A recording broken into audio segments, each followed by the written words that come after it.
Hi friends! Today we're going to read more of this book, Atlas Obscura. And if you remember, this book is taking us to different places all over the world. So let's just jump in right away. And I'm going to read about two different places today. One is in South America and the other is right here in the United States. First place is Peru. And if you remember, this book is really heavy, so Miss Demos might show you the picture and then have to bring it down when I'm reading. So, Peru. Location, Western South America on the Pacific Ocean. Food, guinea pigs, which are native to Peru, are a traditional delicacy. Geographical feature, Cerro Blanco, one of the world's highest sand dunes at 3,860 feet. Obscure fact, Tambopata National Reserve has more species of birds, 595, than any similarly sized place on the planet. Look for parrots that mysteriously snack on clay. Beautiful bridges. You are standing at the edge of a steep gorge, staring down the Apurimac River, 60 feet below. To cross, you'll have to put your trust in a bridge made entirely of grass. But don't worry, that bridge is strong enough to hold you, plus 55 of your closest friends. The Cachuachaca is the last remaining Incan grass bridge. Masters of weaving fiber, the Incas sailed in ships made of reeds and wore cotton armor. Long before Europeans figured out how to build suspension bridges centuries ago, Incas were hanging hundreds of rope bridges across canyons. Those bridges have vanished, but the Cachuachaca lives on. That's because local people rebuild it every year. They toss the old bridge in the river and work together to braid a new one.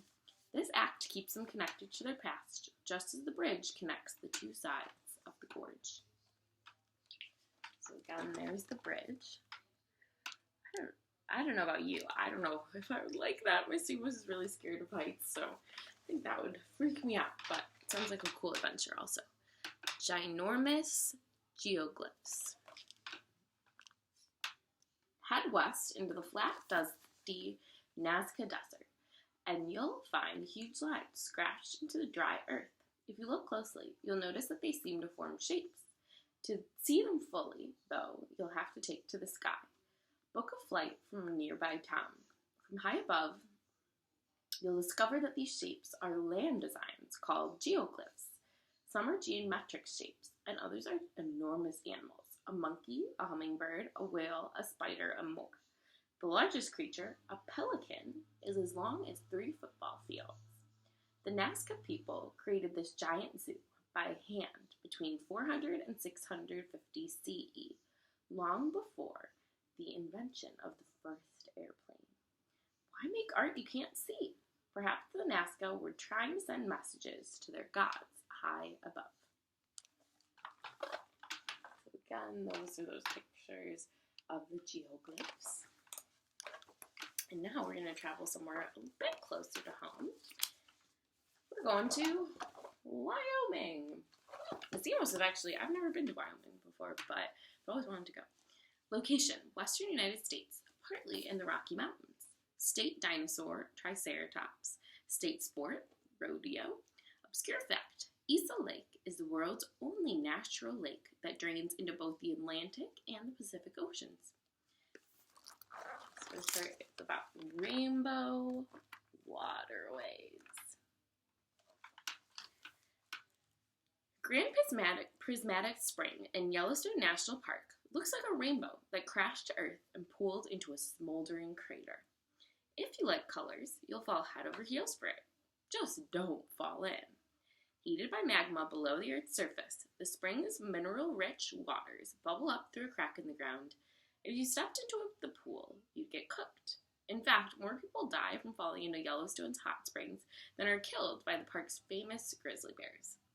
But certain bacteria and microbes, called thermophiles, adore these tough conditions. They take the walls of the pool and give it rainbow hues.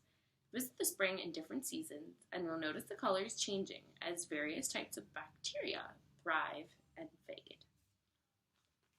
So down there are those rainbow waterways.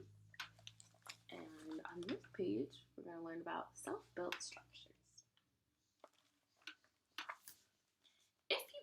own house from scraps of wood without any blueprints or plans, it might look something like the Smith Mansion. Standing stories tall, the structure is covered with balconies and packed with twisty staircases and unfinished rooms. There's a giant indoor swing, a table made of an enormous tree stump, and even a basketball court. Engineer Francis Lee Smith built the whole thing by himself. He couldn't have picked a more beautiful place for a home.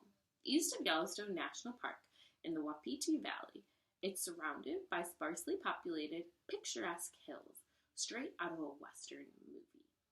Unfortunately, Smith didn't wear safety equipment while he worked on his house. In 1992, he fell from a balcony and died. Now his home sits empty, but it's much more than a building. It's a true work of art, amazing locals and visitors alike.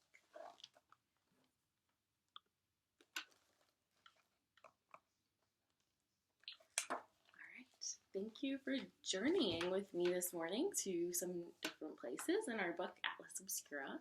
And there will be some questions on the website, and I hope you enjoyed.